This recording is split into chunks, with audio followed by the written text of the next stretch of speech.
Welcome to the Wisdom That Breathes channel.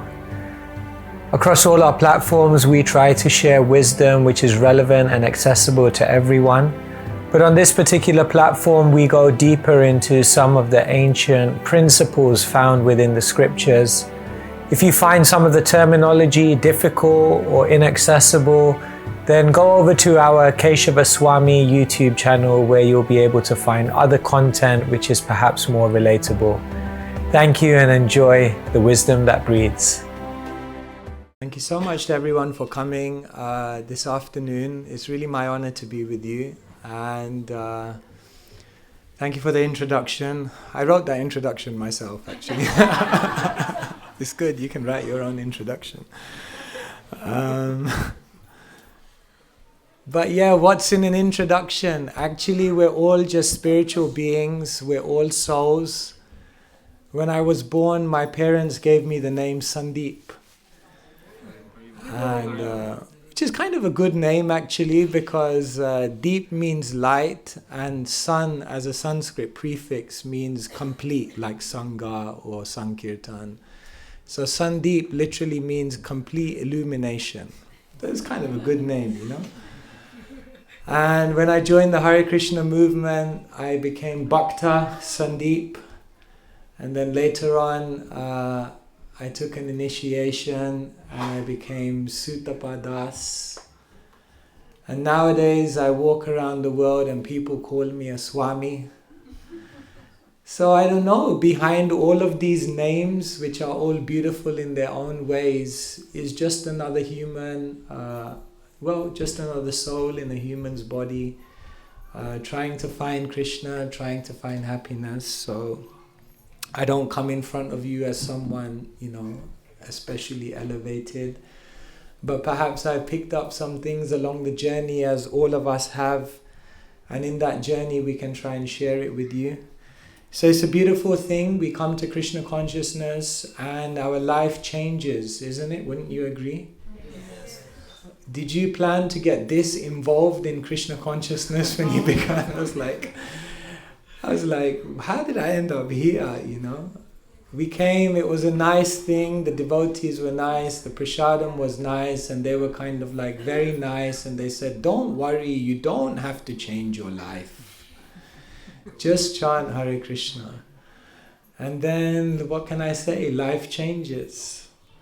And so when I was 21, my life really did change because I graduated from university. And then I had my spiritual calling, as all of us will in our life. And so that took me to kind of where I am now. And so nowadays I travel more, travel around the world.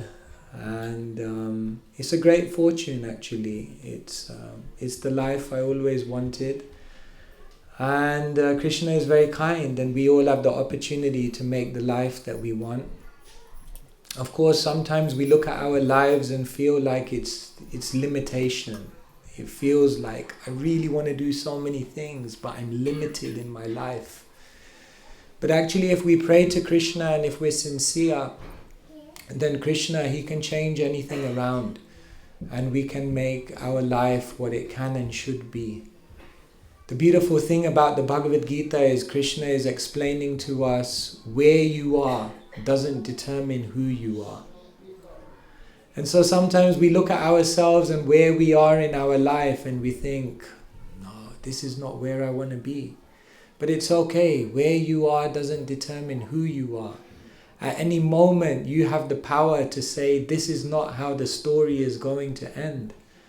Krishna endows each one of us with free will. And with that free will, they say, where there's a will, there's a relative. No, I'm only joking. They say, where there's a will, there's a way. And therefore, this free will, we should not underestimate it. The power of making a choice. You see, there are 5 worlds that we live in. The first world is the world out there with 7 billion people. The second world is the world that we choose. out of those 7 billion people, you can choose most of them. Maybe not your mother-in-law. Nothing against mother-in-laws. Most of them we can choose who we want to be with. We can choose where we want to live. We can choose what kind of job we want to do. We can choose what worldview we want to interact with the world with. So the second world is the world that you choose. The third world is the world inside of you. That's the world that nobody sees. Sometimes they say the story of this world is smiling faces, crying hearts. Because nobody knows really quite what's going on. Anyone can smile. I also smile. But what's really going on inside? That may be something different. So the third world is the world inside of us. Then the fourth world is the part of the world that you want to change. The world that you want to change. You all want to change something in the world. We turn on the TV, we see the news, and we want to change some part of the world. Or we want to change someone. And then the fifth world is the world that we're destined for. Because at every moment we're making decisions which is creating our future world. So can you see how all of us actually live in multiple worlds? The world around us, the world we choose, the world inside of us, the world we want to change, and the world that we're destined for. Which is the world that you think you have the most control over? The inner world? The last one? The world that you're destined for? The world that you choose? Well, whenever you go to a Hare Krishna gathering, no one agrees. Actually, all of these worlds we have some control over. But the world which we have the most control over is the world that we choose. Because your inner world, how much can you immediately change your inner world? If you feel, some days you wake up and you just feel like a little bit down. And how much can you just say, I choose not to be down? Now, no, it's there. So sometimes we wake up. One time I was giving a class and I said, and sometimes we wake up and we just want a Kit Kat. Do you have Kit Kats here? Anyway, that week I got 50 Kit Kats, I wasn't saying it literally, but... So some days we just wake up with certain feelings and we don't know what to do with that. So the world we want to change, we'd like to change it, but how much is in our control? And the world that we're destined for, all of these worlds stem from the world that you choose. Therefore, what Krishna says in the Bhagavad Gita and throughout the ancient teachings of the Vedas is that there are 5 components which make for a beautiful life. According to what you choose in terms of these 5 things, life becomes beautiful. Sometimes we go on in our lives and then we look back and have regrets. There's perhaps nothing worse in the world than having regrets. And therefore one devotee once said to me, never live your life in such a way that you'll ever have regrets. And the context of when he was telling me that actually is interesting, because I wanted to join to be a monk. And of course, that met with some opposition, as you can imagine. So I came to one of the monks and it was like I was torn between everyone who was telling me not to do it and my heart which was telling me to do it. Should I become a monk? Should I not? And then one devotee, he came to me and he said, better to have loved and lost than never to have loved at all. So it was very cryptic. I was like, what do you are you telling me to get married? Or to become a monk? Or what's the meaning of this? He said, better to have loved and lost than never to have loved at all. I think that's Shakespeare, right? Is it? Shakespeare, right? Yeah. So then he gave the purport, thankfully. He said, just try. Just try. Mark Twain said 20 years from now, you'll be more disappointed by the things that you didn't do than the things that you did do. And therefore we constantly limit ourselves because of fears. Will I fail? What will other people say? And we constantly limit ourselves. So, okay, I thought better to have loved than I'll become a monk. And so we try to live our life in such a way that we shouldn't have regrets. And so the 5 components, I'm not going to go on and speak too long. I'd like to open it up and see what all of you have to say, or if you have any questions. But broadly speaking, the 5 components of a beautiful life are this. Number 1, beautiful character. Number 2, beautiful culture. Number 3, beautiful company. Number 4, beautiful contribution. And number 5, beautiful connection.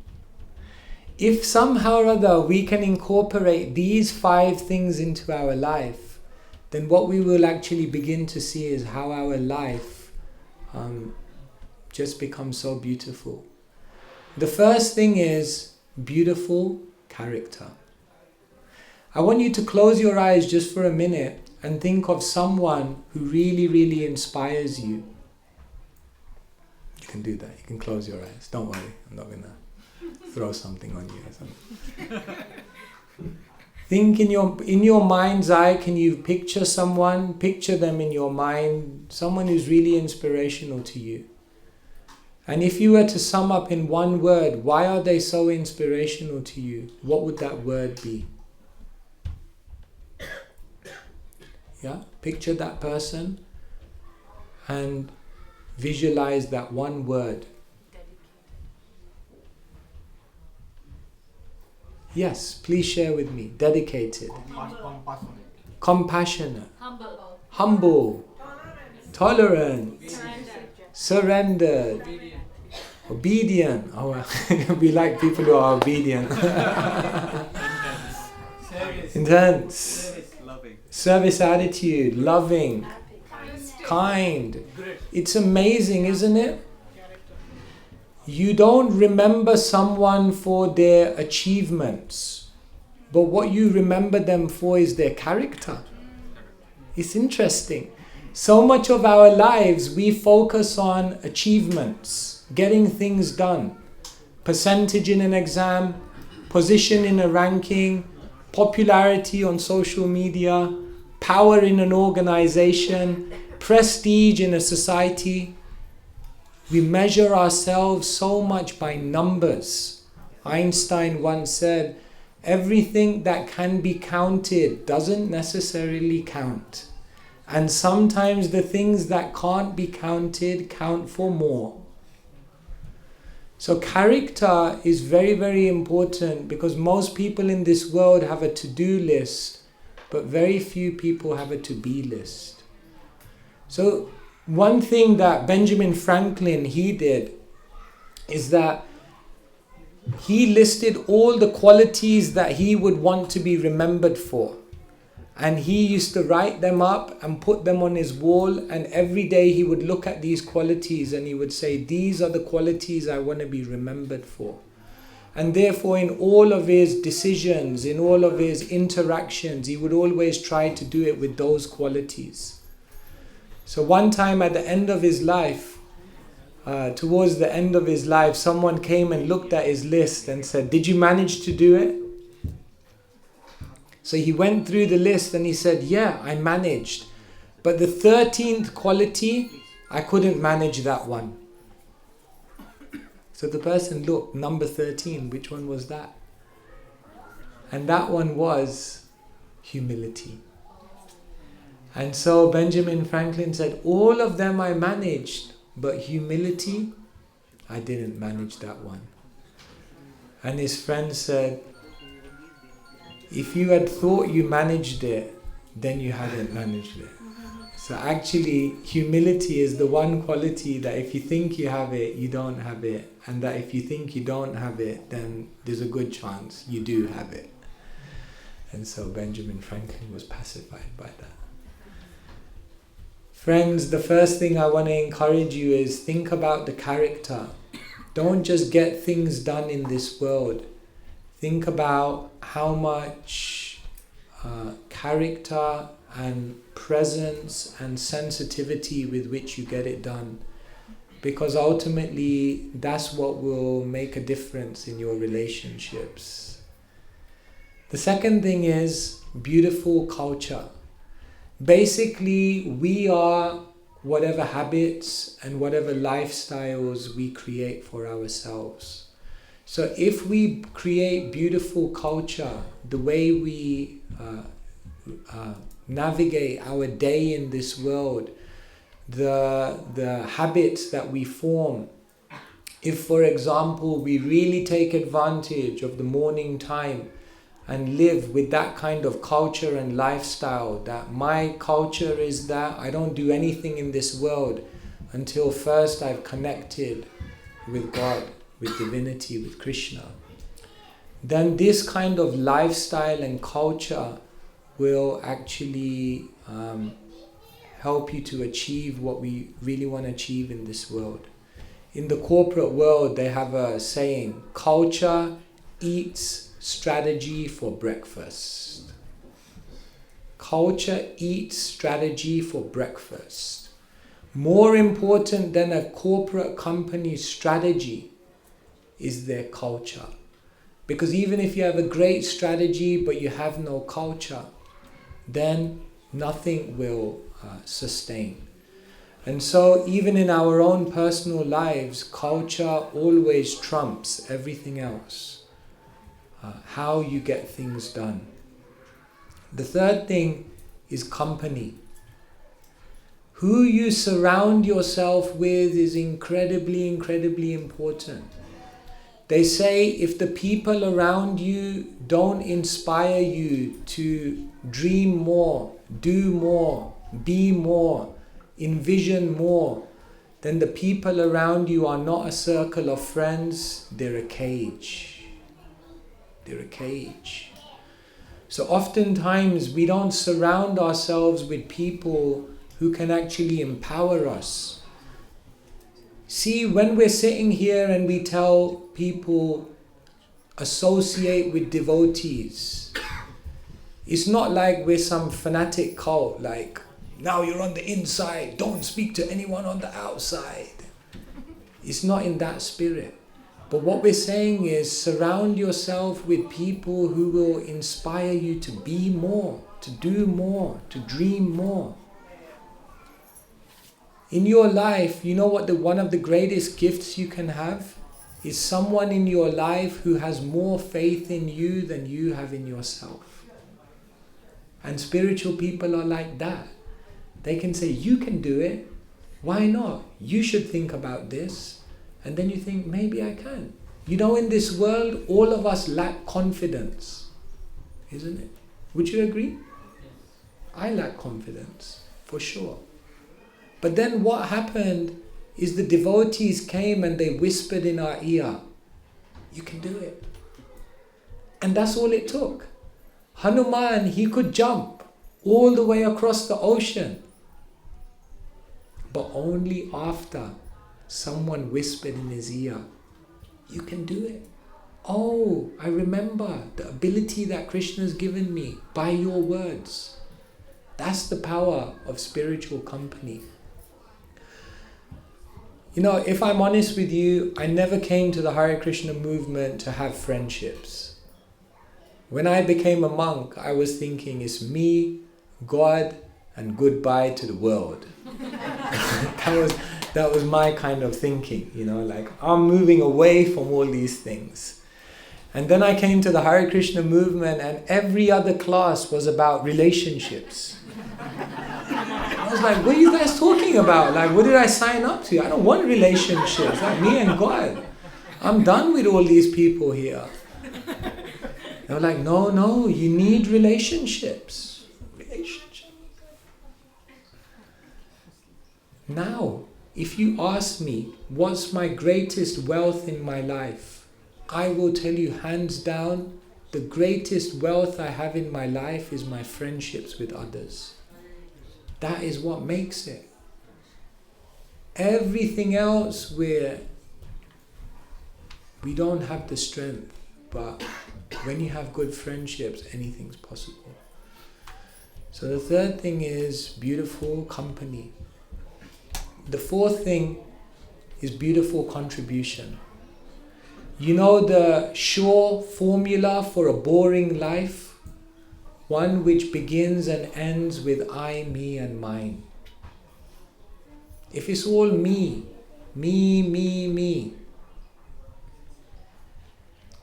life will be very boring. But when life becomes about making a contribution, about trying to make the world a better place, about selflessly contributing to someone else's happiness, in that selflessness, incredible things begin to happen in our own lives. There's a beautiful prayer in the Quran. It says, prayer will take you halfway to God. Fasting will take you to the door of God. But charity will induce God to open the door from the inside. So prayer, yes, we can pray. That's very nice. Fasting, even better, showing that we have some discipline, some spiritual practice. But then when we also think about something more than our own lives. Therefore, Srila Prabhupada was so kind. His life was just made based on making a contribution. One time Srila Prabhupada came to America, and there was an Indian reporter in the press conference. So Prabhupada was in America, the Indian reporter stood up and said, Swamiji, why have you come to America? I mean, he himself was an Indian. So Prabhupada looked back at him and said, why have you come to America? So he looked back at Prabhupada, he said, better opportunities. Prabhupada said, me too. He said, but you came for better opportunities for your own benefit. But I came for better opportunities because I wanted to give.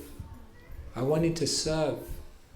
Because I wanted to actually try to do something which would make people happy. And so when we live a life like that, where we try to make a contribution, then life becomes very, very beautiful. They say you earn a living by what you get, but you earn a life by what you give. And so those moments spent in selfless service to others, those moments make our life meaningful. And so beautiful contribution.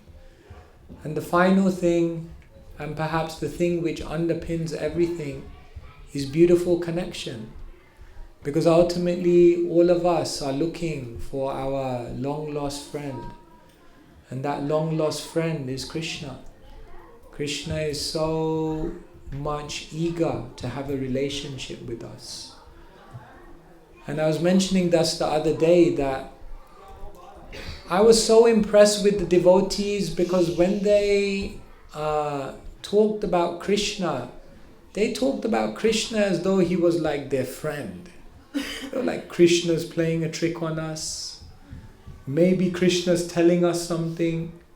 Maybe Krishna wants us to do this. And I was like, it blew my mind because I never thought of God as someone so present. Like Krishna, like my conception of God was he's up there, we're all down here, you follow the rules, don't get him angry, he'll leave you alone and you get on with your life. But here they were talking about Krishna, so he's so active in our life. And that fascinated me. I was like, I want to try and see, is Krishna? And then the devotee said to me, Krishna is alive. Krishna is active. Krishna is affectionate. And Krishna is ready to acknowledge every one of your acts of devotion to him. So we want to have this connection. And that means that each one of us have to spend time connecting with God. The depth of any relationship is proportionate to the amount of attention and commitment. Simple formula. Simple formula.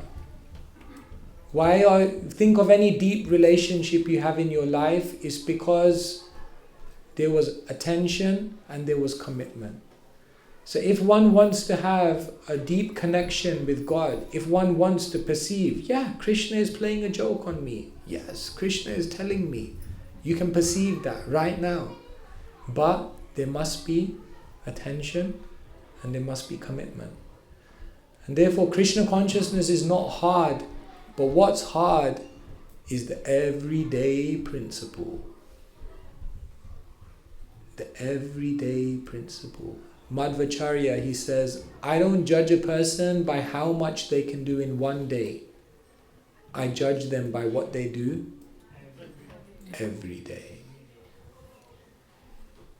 Here we are. It's a very inspiring program. But then there's the next morning when the alarm clock goes off. What's going to happen then? So, beautiful connection. This is the opportunity that each one of us have. And so to make a commitment. And we spend so much time on so many things. So why not now try to spend some time in dedicated commitment to Krishna and invest in that relationship, really, and see what happens. Why not? Worth a try. Maybe we'll make a beautiful connection. So here, remember, out of the 5 worlds that we live in, the world that you choose is the world that you have the most control over. And each one of us can walk out of this room today and say, I'm going to create a world in which I craft beautiful character. I'm going to create a world in which I organize beautiful culture. I'm going to create a world in which I invite beautiful company. I'm going to create a world in which I try to make a beautiful contribution. And I'm going to create a world in which I try to forge a beautiful connection with Krishna. And it's as simple as that. Because at the end of life, everything will disappear. But what we invest in these 5 areas, that will remain with us eternally. And so, at the end of each day, ask yourself the question, what did I do today to invest into my eternal bank account? Hare Krishna, Krishna Krishna, Hare Hare, Hare Rama, Rama Rama, Hare. Thank you so much, Hare Krishna.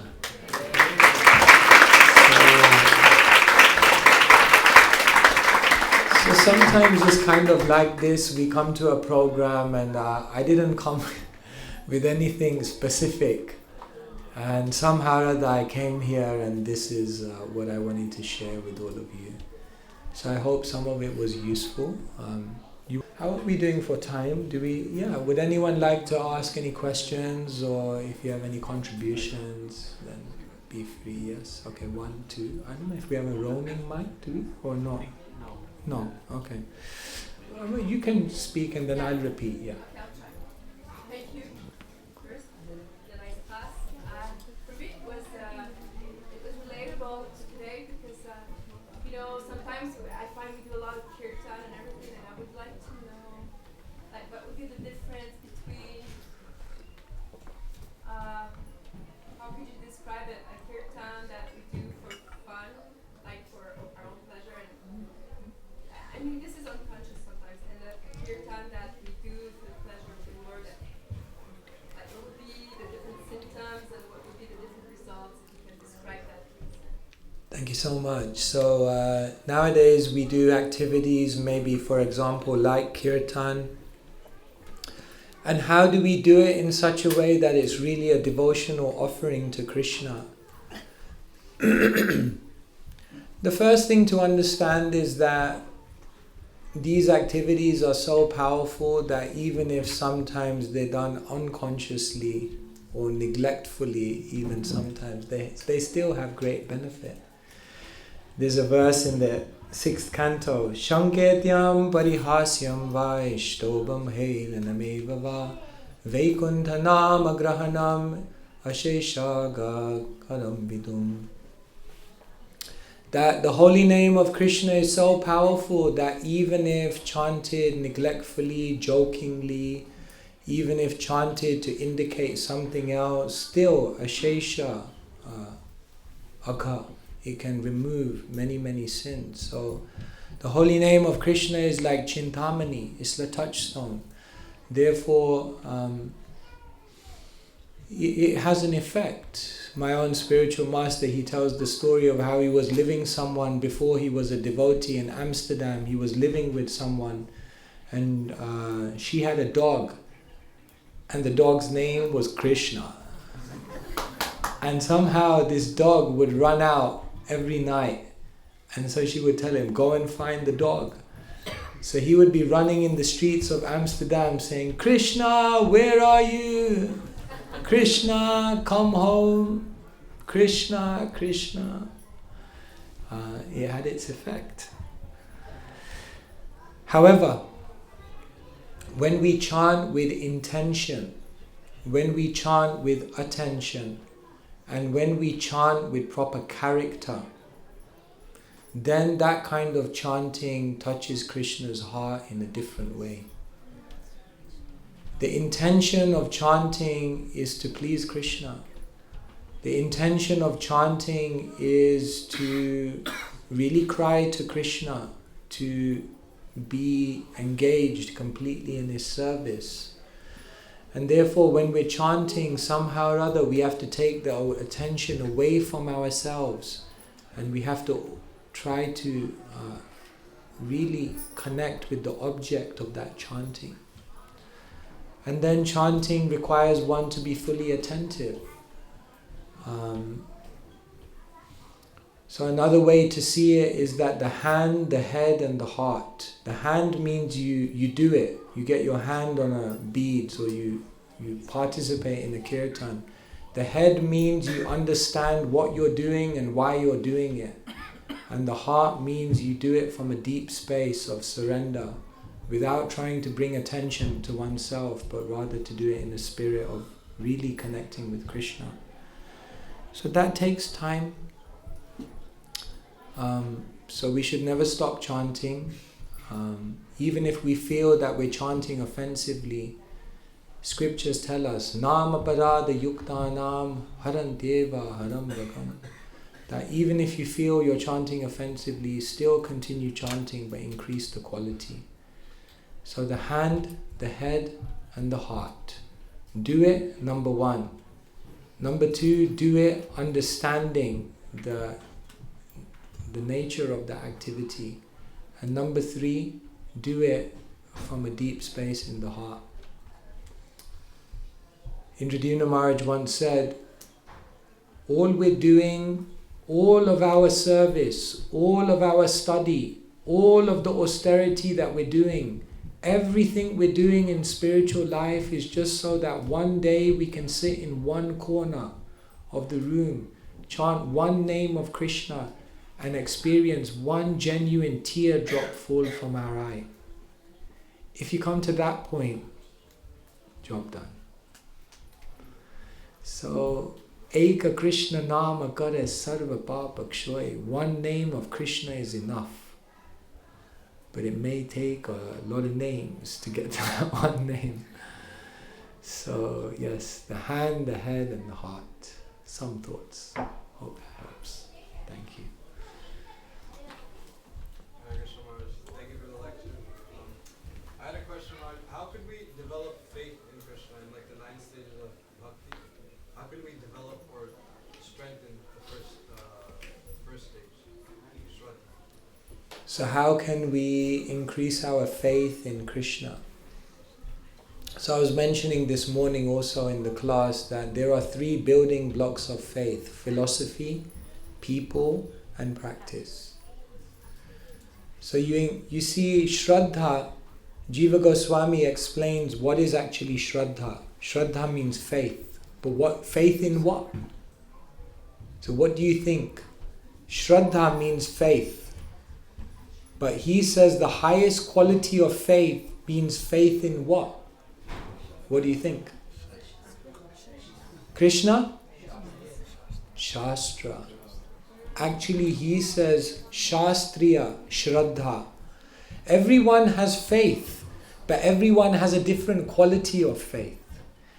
One type of faith is known as Lokika Shraddha. This means a cultural type of faith. I do it because my mom did it, and my dad did it, and because their parents did it, and because we've been doing it, and that's what we do. We go into the temple and we put our hands over the arati and we put it to... That's what we do. Very good. You have faith. But it's lokika. Because we don't really have much understanding. Then he says a higher type of faith than that is baladut padita. Which means faith which is forcibly placed within you by someone else's conviction. Sometimes you may meet an enthusiastic Hare Krishna devotee who gives you a full Bhagavatam class. Very charismatic. I tell you, when I met the devotees, I was like, these guys are so charismatic. I really found that. So by hearing them, you get faith. Like, wow. So it's good, but it's not your faith. It's someone else's faith. It's being forcibly transposed into you.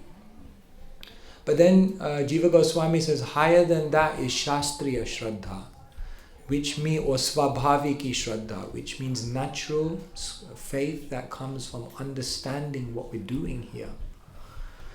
And so therefore scriptures are really, really important, because the quality of your faith depends on the quality with which you actually understand what we're all doing here.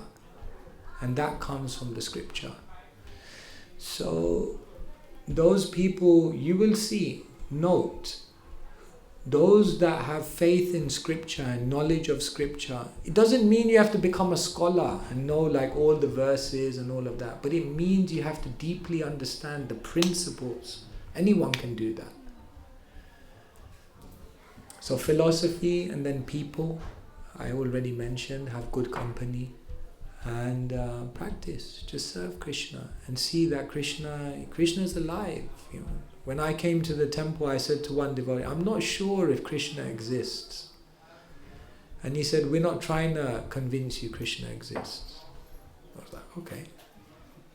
He said, no, we're not trying to convince you that Krishna exists. We want to equip you with the tools and the practices by which you will experience Krishna for yourself. I was like, okay, then sign me up. Sign me up for that.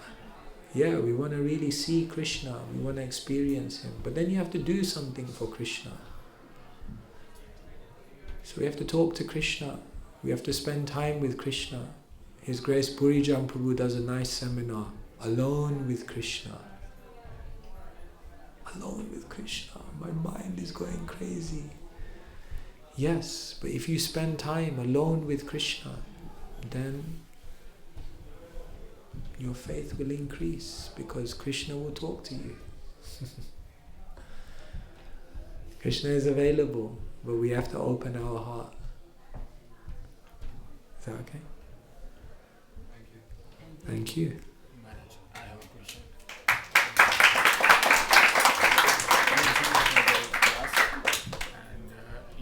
So after Shraddha we have like Bhajan Kriya, and when we do Sadhu Sangat Bhajan Kriya, we get comfortable in that okay, I am doing it and this is what I'm meant to do. And another nivritti will happen by mercy of God, and that's what that will leave to the Krishna. But what happens is when we take comfort place in this Bhajan Kriya, then we hear that Bahu Janma Yadi Kari Shravana Kirtan Tabu Na Pai Krishna Padi Prema. So how to avoid getting comfortable? And how to remind ourselves that urgency to do and how to accelerate. Yeah. You look very comfortable there. Me too. Nice, comfortable place.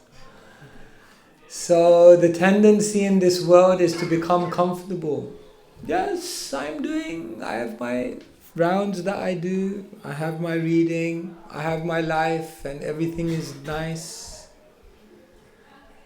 But is it enough?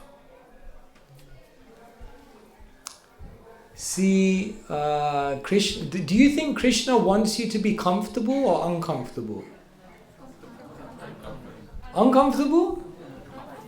Comfortable. What does Krishna want for you? Does he want you to be comfortable or does he want you to be uncomfortable?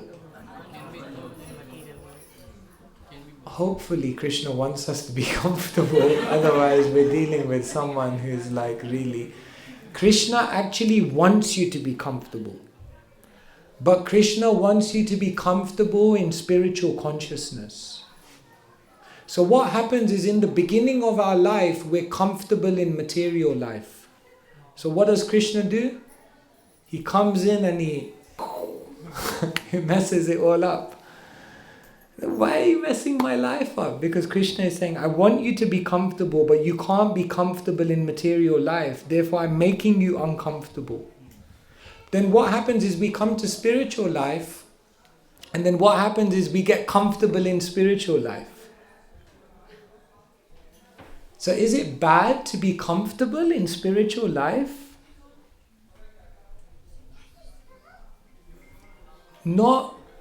See, we have to be comfortable not with our external arrangements. We have to be comfortable in our inner consciousness. So therefore, even a comfortable spiritual life may also be a trap. Therefore, sometimes what we have to do is, even in our spiritual life, we have to keep creating some level of discomfort because we need to go higher now. Now we need to find comfort in Krishna consciousness, in genuine Krishna consciousness. So your point is that how do we avoid getting comfortable in spiritual life and actually become comfortable in Krishna consciousness? How do we make that jump? There's two things you can do, but both of them go with health warnings. The first thing you can do is you can pray to Krishna. Krishna, I'm just getting comfortable here. Do something.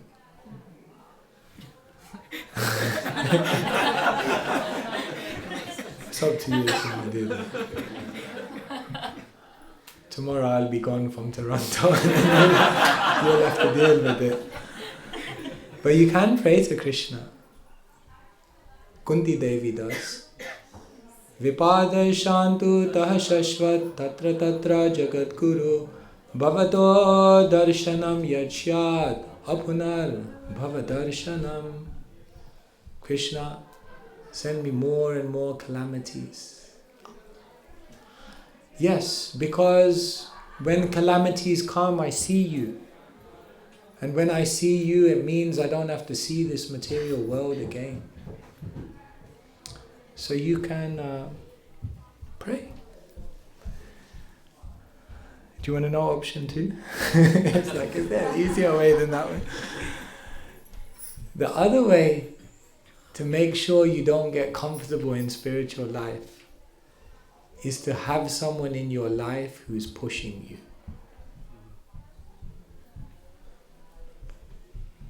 If you allow someone to come into your life who can push you, because you have love for them, and because they have love for you, and because they're very close to Krishna, and they say to you, okay, now you have to do this. And you're thinking, but I don't want to do this. But because of your love for them, you say, okay, I have to do it. Then the devotees, what they can do is they can push you. Practically all of us will need someone in our life to push us, because otherwise we're just going to get lazy. most of us. Bhaktitirtha Swami, on Srila Prabhupada's order, he went to the communist countries to distribute Srila Prabhupada's books. Now you have to understand what this means. If you get stopped and they find books, it's game over, right there. He took that kind of risk. After traveling there, he came back to see Prabhupada. Prabhupada called him into the room. Prabhupada began rubbing his head. And Prabhupada said, "You have become so dear to my Guru Maharaj because you took such a risk for service." And so he was rubbing the head of Bhaktitirtha Swami, Ganesham at that time. And Bhaktitirtha Swami was so overwhelmed, he began crying. And he looked at Prabhupada and he said, "Prabhupada, we only did it because you pushed us." And Prabhupada said, "My Guru Maharaj pushed me. I'm pushing you. And in the future you will also push others. And just like one train carriage latches onto another, which latches onto another, and the whole train goes back. In the same way, if you connect yourself to that train of teachers who can push you, then they will make sure you become comfortable, but comfortable in Krishna consciousness." So in my life I felt that I am lazy, but somehow my great fortune was that there were people in my life who just pushed me. And I was like, I don't want to do this. I really don't want to do this. There's one devotee, he would just push me like anything, but I had such love for him. When I would see his name on my phone calling, I was like, oh my God. I'd have to I told him, when he passed away, I told him just before he passed away, I said, sometimes I just had to cancel your call. Because I knew every time I picked up the phone when you were there's going to be some element of surrender here. I'm not ready for that, So I told him, sometimes I just... But it was very beautiful because I interacted with him and I was like, this is a saintly person, it's a sadhu. And I want to try and please them. And then when I did do it, it was always beautiful. But I never wanted to do it. So it's the story of life that we don't want to do things. We just want to be comfortable. But those who are convenience focused are experience starved. Don't look for a comfortable life. They say the pain of discipline is uncomfortable, but the pain of regret is unbearable. So, which one? Option 1 or 2? Think about it. It's like, I'll think about it. Yes. Thank you. Nice question.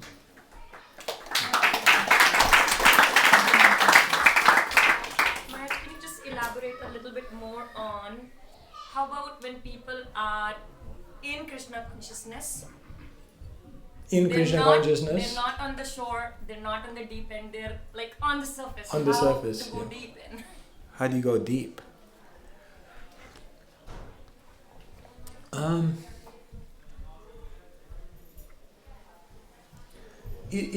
That's a very general question, because for different people going deep may mean different things.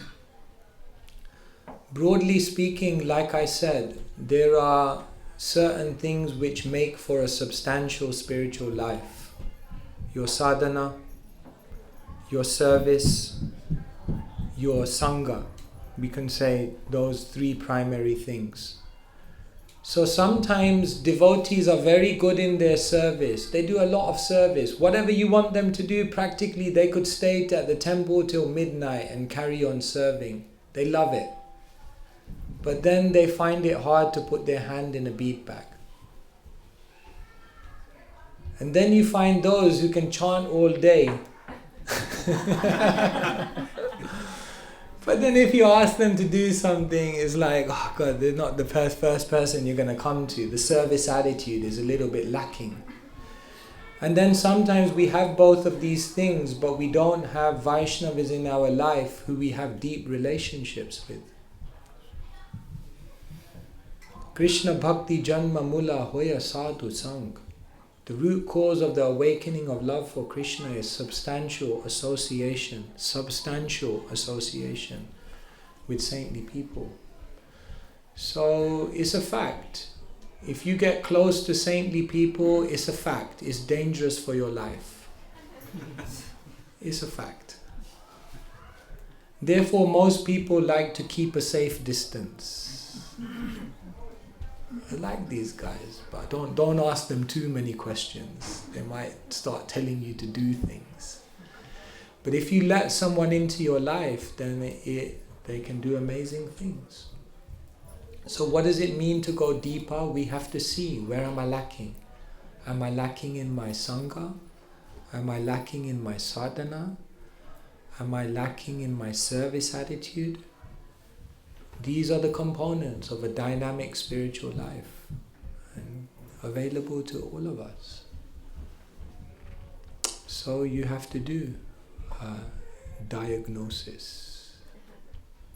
Diagnosis is 90% of the cure.